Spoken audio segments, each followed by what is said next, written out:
اشل نے وہاں سے انکل کو دوبارہ کال ملائی تھی۔ صداقت، احسن بھائی اور اشل کہاں ہیں؟ عالم نے صداقت سے پوچھا تھا۔ احسن بھائی کی طبیعت ٹھیک نہیں تھی تو وہ شاید اشل پاپا کے کہنے پر ریسٹ کر رہے ہیں اور اشل پاپا اوپر کمرے میں ہیں، صداقت نے کہا تھا، اور عالم اس کی بات سنتے سیڑھیاں چڑھنے لگا تھا۔ واسع انکل، کیا بابا جانتے تھے وانیہ اور آئینہ کے بارے میں؟ کیا وہ جانتے تھے کہ آئینہ کی ماما کو بھی قتل کیا گیا ہے؟ انہوں نے کیوں ان دونوں کی خبر نہیں لی مڑ کر؟ اس نے کال ریسیو ہوتے ہی پوچھا تھا۔ سب جانتے تھے اشل، وہ سفیر نے منع کیا تھا بھابھی کو کہ مت کریں،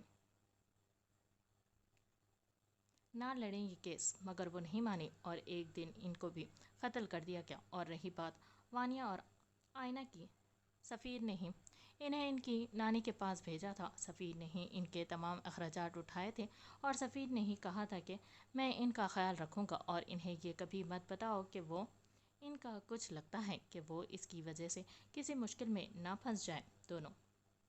سفیر کے کہنے پر ہی میں نے وانیہ کو پاکستان آنے سے روکا تھا، مگر وہ پھر بھی آئی اور اغوا ہو گئی اور آج تک اس کا کوئی سراغ نہیں ملا۔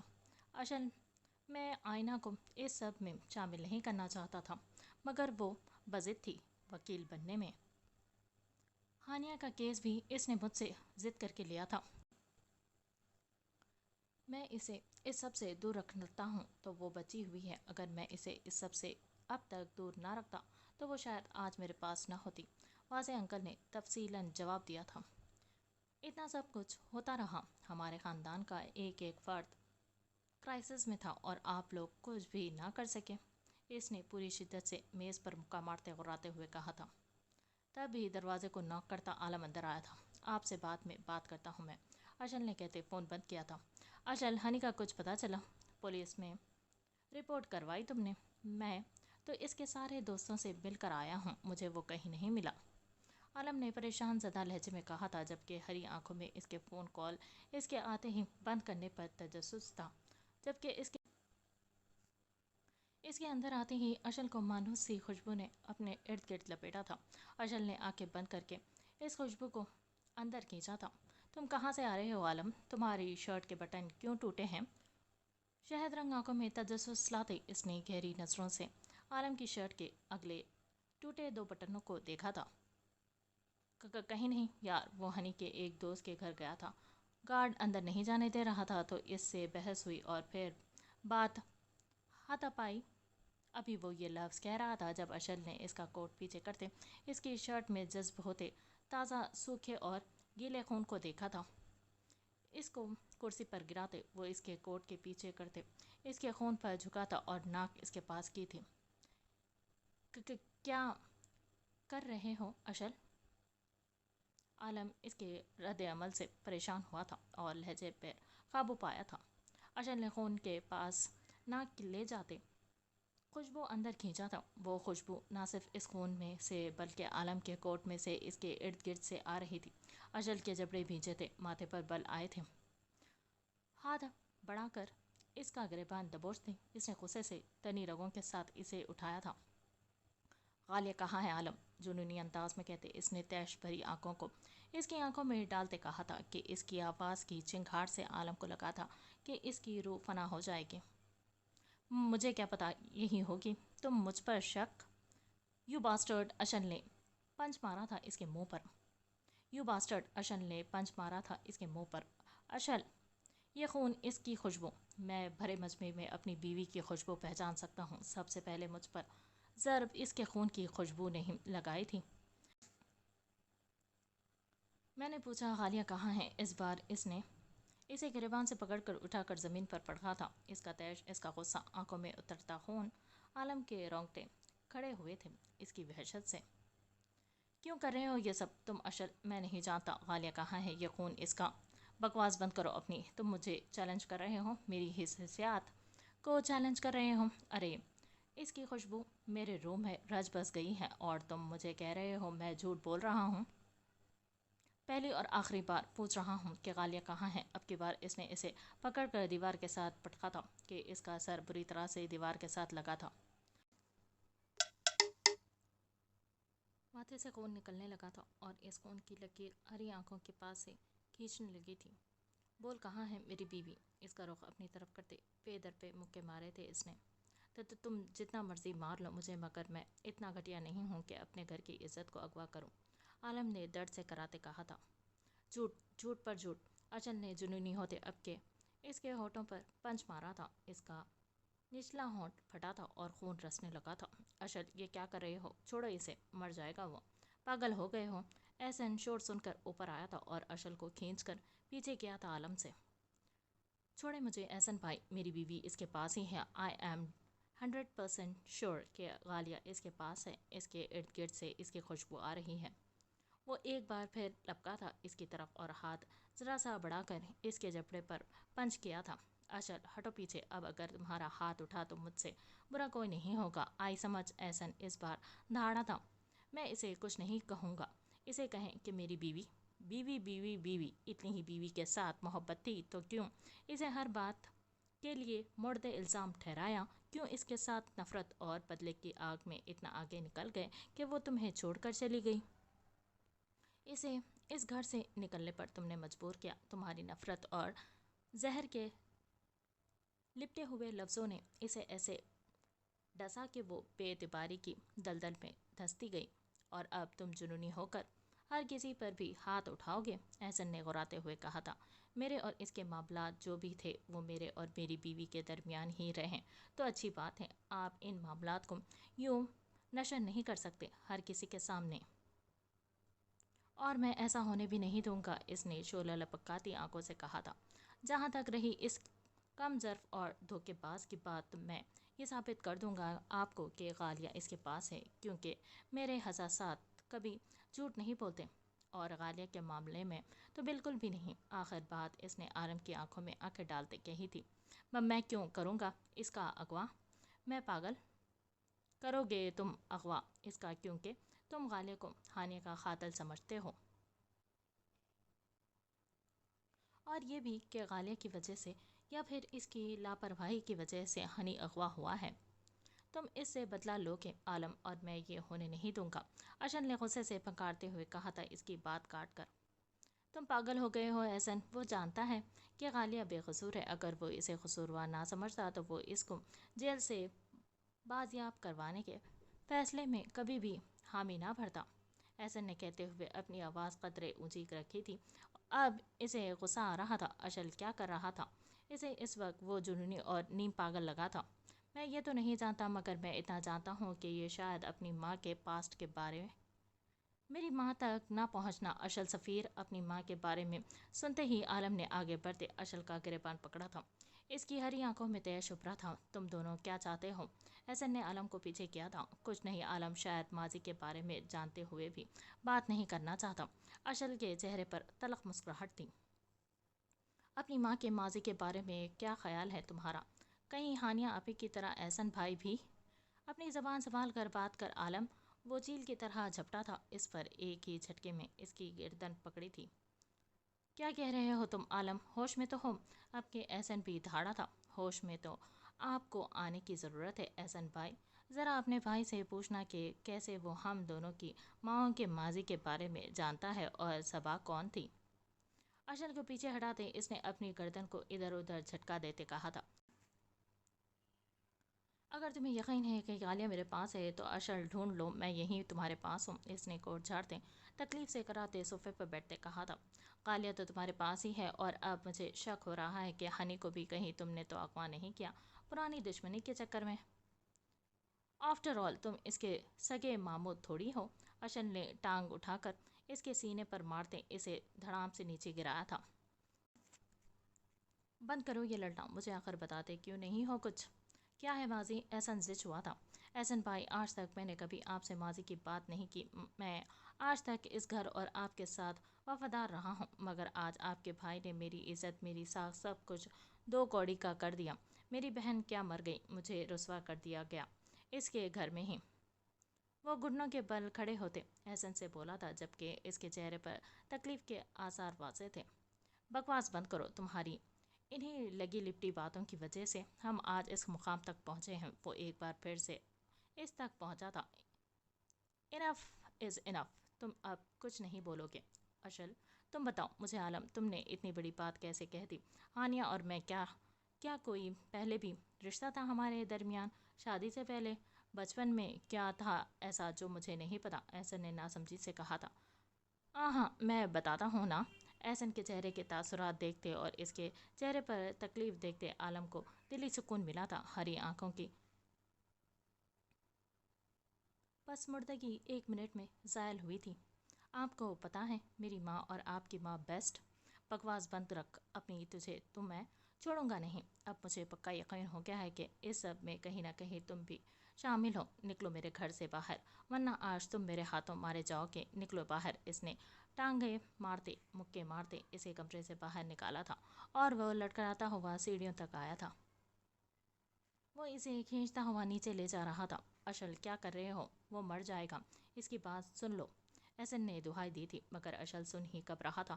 اس کا دل تو چاہ رہا تھا کہ وہ وہیں عالم کا گلا دبا دے، مگر وہ احسن کو ماضی کے متعلق جاننے نہیں دینا چاہتا تھا۔ وہ چاہتا تھا کہ جس تکلیف سے وہ گزرا ہے، اس تکلیف سے اس کا بھائی کبھی بھی نہ گزرے۔ میں جانتا ہوں کہ تم نہیں چاہتے کہ احسن بھائی کو پتہ چلے کہ تمہاری ماں کا بھی۔ اشل نے ایک بار پھر پوری قوت سے مکہ اس کے جبڑے پر مارا تھا۔ اس کے منہ سے خون کا فوارہ نکلا تھا۔ اشل، احسن تیزی سے سیڑھیاں اترنے لگا تھا۔ اشل نے مڑ کر دیکھا تھا احسن کو۔ میں چاہتا تو ابھی اور اسی وقت اسی گھر میں تیری خبر کھود دیتا، مگر وہ کیا ہے نا، کتے کو بھونکنے کے لیے چھوڑنا چاہیے تاکہ شیر جب اس پر گرفت ڈالے تو اس کو بھونکنے کا بھی موقع نہ ملے۔ داخلی دروازے کی طرف لاتا اس کے پیٹ پر پے در پہ مکے مارتے اس نے جنونی انداز میں کہا تھا۔ اشل سفیر، تم میری ہوا کو بھی چھو نہیں سکتے، تم میرے دماغ تک چاہ کر بھی پہنچ نہیں سکتے۔ تم دیکھنا، یہ جو زخم تم نے مجھے دیے ہیں ان کا بدلہ میں تم سے سود سمیت لوں گا۔ اپنے گھر میں تو کتا بھی شیر ہوتا ہے، اس نے اس کو خود سے پیچھے کرتے کہا تھا۔ شیر گھر میں بھی شیر ہوتا ہے اور باہر بھی تم سے جو بن پاتا ہے تم کرو۔ میرا وعدہ ہے تم سے 24 گھنٹوں کے اندر اندر میری بیوی اور میرا بھتیجا میرے پاس ہوں گے، لیکن پھر اس کے بعد تم سانسیں لے سکو گے، اس کی گارنٹی میں نہیں دیتا تمہیں۔ کہتے اس نے ایک بھرپور ٹانگ اس کے سینے پر ماری تھی اور وہ اچھلتا ہوا گیٹ کے باہر گرا تھا۔ اٹھاؤ اس کی گاڑی اور پھینکو اسے گیٹ کے باہر، اور آج کے بعد یہ میرے گھر کے آس پاس نظر نہ آئے۔ مجھے گیٹ کیپر کو کہتے وہ اندر کی طرف مڑا تھا جدھر سے احسن باہر آ رہا تھا۔ کیوں کر رہے ہو اشل تم یہ سب؟ تم سمجھتے کیوں نہیں ہو حالات کو؟ وہ بے گناہ۔ بس بہت ہوا احسن بھائی، بہت برداشت کر لیا میں نے۔ اب جو بھی کروں گا میں اس میں آپ نہیں بولیں گے۔ آپ کو ہنی چاہیے تو وہ اگلے 24 گھنٹے کے اندر اندر اس گھر میں ہوگا، مگر اس سے پہلے کہ مجھے عالم میرے گھر میں یا میرے گھر کے آس پاس نہیں چاہیے۔ دو ٹوک لہجے میں کہتے وہ رکا نہیں تھا، چلا گیا تھا۔ پیاری ہے نا؟ باسم نے ماں کی طرف دیکھتے کہا تھا۔ بہت پیاری اور بہت صابر، ذکیہ بیگم نے اس کے چہرے پر ہاتھ پھیرتے کہا تھا۔ آپ کے بیٹے کی پسند ہے، کیسی پیاری نہیں ہوگی؟ باسم نے ماں کے گرد باہیں پھیلائی تھی۔ مگر غنودگی میں کیوں ہے؟ کیا اسے بہت ٹائم لگ گئی ٹھیک ہونے میں؟ روبینہ بیگم نے دکھ سے پوچھا تھا۔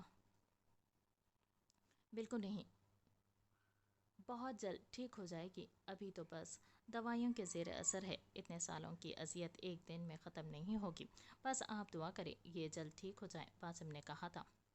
دیکھنا باسم، میری بیٹی جلد ٹھیک ہوگی اور پھر ہم اس کے سارے دکھ ختم کرنے میں اس کی مدد کریں گے، ہم مل کر اسے زندگی کی طرف لائیں گے، ذکیہ بیگم نے عزم سے کہا تھا۔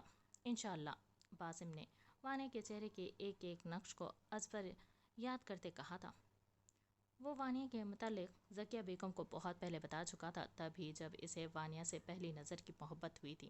اب تو بس وہ اسے اپنی زندگی میں شامل کرنا چاہتا تھا۔ اس کی ماں اس کی کسی بھی اذیت سے ناواقف نہیں تھی، اور اب جب اس کے بیٹے کی خوشیاں لوٹ آئی تھیں تو وہ دل سے خوش تھی۔ اور کتنے دن یہ اس کلینک میں رہے گی؟ ہم اس کو گھر کب لے کر جائیں گے؟ ذکیہ بیگم نے کہا تھا۔ ابھی نہیں مام، ابھی بہت خطرہ ہے۔ ایٹ لیسٹ تب تک ہم وانیہ کو گھر نہیں لے جا سکتے جب تک یہ مکمل صحت یاب نہیں ہو جاتی۔ آپ فکر نہ کریں، کلینک کے اس تنہا خانے کے حصے کا کسی کو علم نہیں ہے. یہ یہاں سیف ہے, حفاظت سے ہے, اور آپ بے فکر رہیں. باسم نے ماں کو تسلی دی تھی. ٹھیک ہے میری جان, اپنا خیال رکھنا, میں چلتی ہوں. پھر کسی بھی چیز کی ضرورت ہو تو مجھے لازمی بتانا, کہتے وہ وانیہ کا ماتھا چومتے اٹھ کھڑی ہوئی تھی اور ایک نظر جی بھر کر اسے دیکھا تھا. مومی نازک سفید کانچ کی گڑیا مشینوں اور سوئیوں میں جکڑی اذیت میں تھی. ذکیہ بیگم کو لگا تھا کہ ان کے دل کو کسی نے مٹھی میں قید کر لیا ہو. دل سے اس کی صحت یابی کی دعا کرتے, اس پر قرآن آیات کا ورد کر کر پھونکتے, آنکھوں میں آنسو لیے وہ جانے کے لیے مڑی تھی, یہ سوچتے ہوئے کہ کتنا ظالم ہوگا وہ شخص جس نے اسے اس قدر تکلیف دی. پریشان مت ہو مم, دیکھنا آپ کی دعاؤں سے وہ جلد ٹھیک ہو جائے گی. باسم نے ماں کو ہگ میں لیتے اس کے آنسو صاف کرتے کہا تھا. باسم میرا دل دکھتا ہے. اس کو ایسے دیکھ کر وہ بھرائی آواز میں بولی تھی.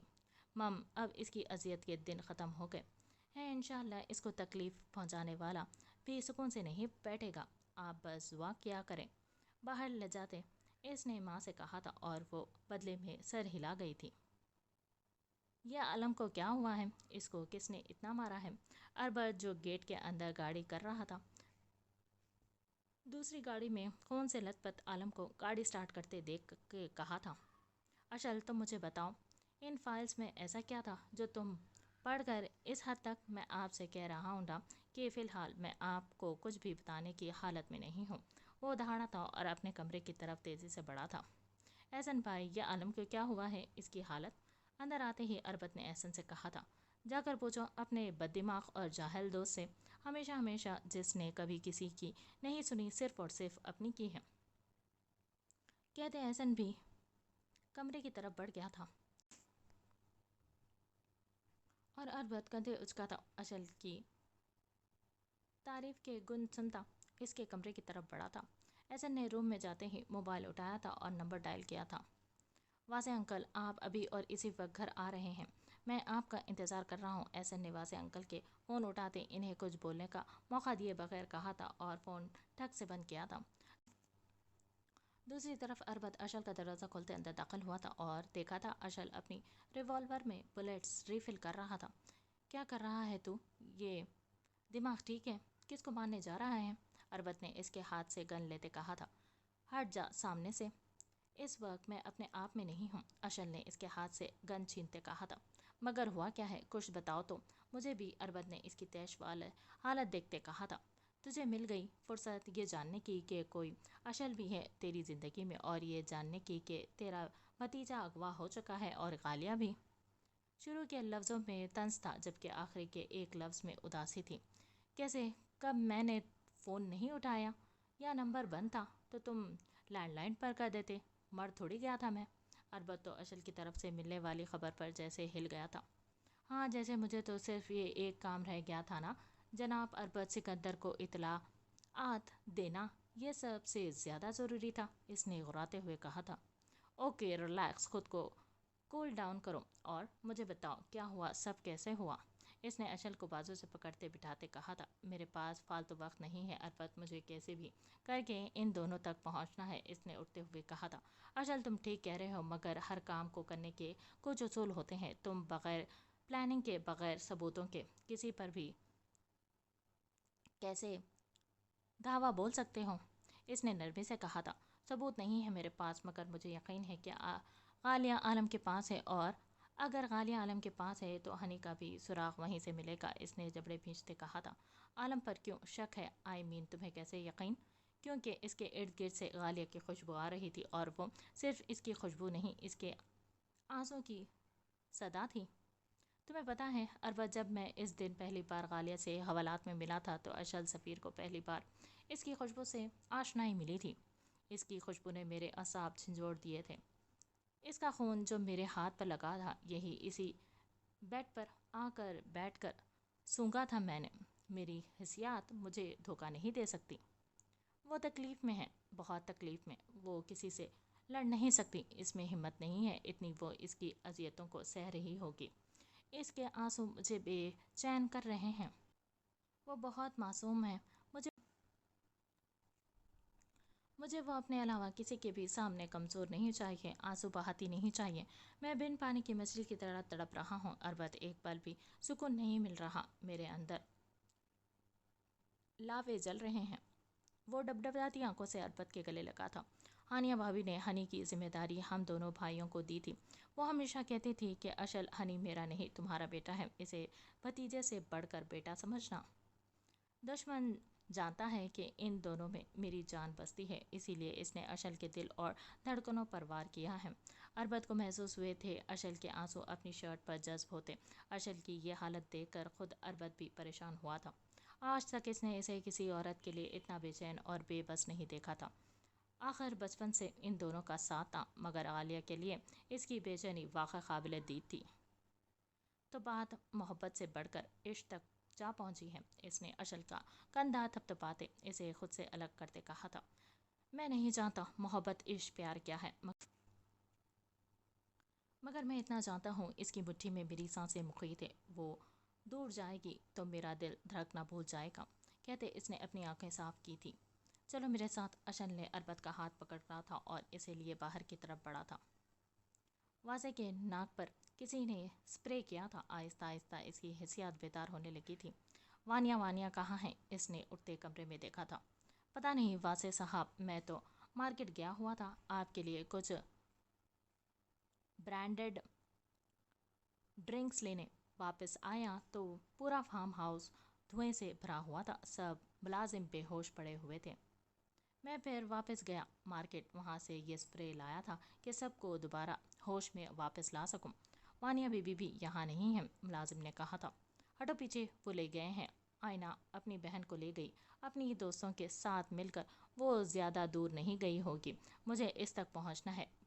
گھڑی پر وقت دیکھتی وہ جلدی سے باہر کی طرف نکلا تھا، حالانکہ اس کا سر درد سے پھٹ رہا تھا۔ اف یار، یہ گاڑی کو بھی ابھی خراب ہونا تھا، اب کیا کروں؟ آئینہ نے سنسان سڑک پر گاڑی خراب ہوتے دیکھ کر جھنجھلاتے ہوئے کہا تھا، اور پھر باہر نکلی تھی۔ گاڑی کا بونٹ اٹھاتے چیک کیا تھا، انجن میں سے دھواں نکل رہا تھا۔ کیا مصیبت ہے؟ اتنے خراب دن کی اختتام کی دعا میں نے ہرگز نہیں کی تھی، وہ جھنجھلائی تھی۔ اس وقت وہ سڑک کے کنارے کھڑی تھی، جبکہ روڈ کے دونوں اطراف جنگل تھا۔ رات کے 1 بجے وہاں صرف خاموشی اور رینگتے کیڑوں کی آواز آ رہی تھی۔ ایک پل کے لیے وہ سہمی تھی، اور پھر دوسرے پل اس نے خود کے اعصاب کو مضبوط بناتے واضح انکل کا نمبر ملایا تھا۔ واضح، آئی ایم ان پرابلم، یار گاڑی خراب ہو گئی ہے، میں اس وقت سڑک کے کنارے کھڑی ہوں، روڈ کافی سنسان ہے۔ اس نے واضح کو پریشان زدہ لہجے میں بتایا تھا۔ تم بھی حد کرتی ہو آئینہ، یہ کون سا وقت ہے رات کو سڑکوں پر نکلنے کا؟ مگر مجال ہے تم میری کوئی بات مان لو، واضح انکل نے اسے ڈانٹتے ہوئے کہا تھا۔ اچھا نا، اب گھر آؤ گی تو میری کلاس لے لینا، فی الحال جلدی آئیں، مجھے ڈر لگ رہا ہے، یہاں بہت زیادہ خاموشی ہے۔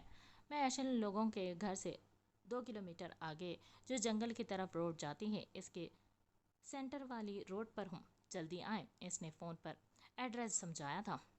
میں اسی راستے پر ہوں، اشل کی طرف ہی جا رہا تھا۔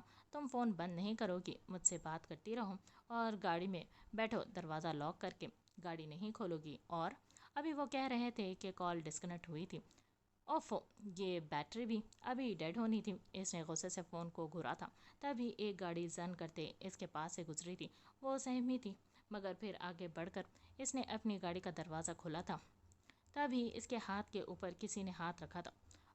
گاڑی خراب ہو گئی، آئینہ تیمور کی، میں کچھ مدد کروں؟ آئینہ تیمور، واضح نے کمینگی سے اس کے ہاتھ پر دباؤ بڑھاتے کہا تھا، اور گاڑی کا دروازہ دوبارہ بند کیا تھا۔ کون ہو تم؟ آئینہ اس شخص کے لہجے کے چہرے سے خوف زدہ ہوئی تھی۔ اس کے چہرے پر چھوٹے چھوٹے دانے تھے، اس کا رنگ چاکلیٹ براؤن تھا اور کلین شیو تھا۔ میں وہی ہوں جسے کچھ دیر پہلے تم بے ہوش کر کے اپنی بہن کو لے اڑی۔ اس نے اس کے بازو کو پکڑ کر کمر کے پیچھے مروڑتے کہا تھا کہ آئینہ کی چیخ نکلی تھی، میری بہن کہاں ہے؟ میری بہن بتاؤ مجھے، ورنہ۔ اس نے پلٹ کر اس کے پیٹ پر ٹانگ ماری تھی، مگر بر وقت واصح نے اس کی ٹانگ پکڑ کر اس کا سر گاڑی پر مارا تھا اور اس کو بالوں سے پکڑ کر اس کے چہرے پر کھینچ کر تھپڑ مارا تھا کہ وہ تو توازن نہ برقرار رکھتے ہوئے زمین پر گری تھی، اور اس کے چہرے کی دائیں سائڈ پر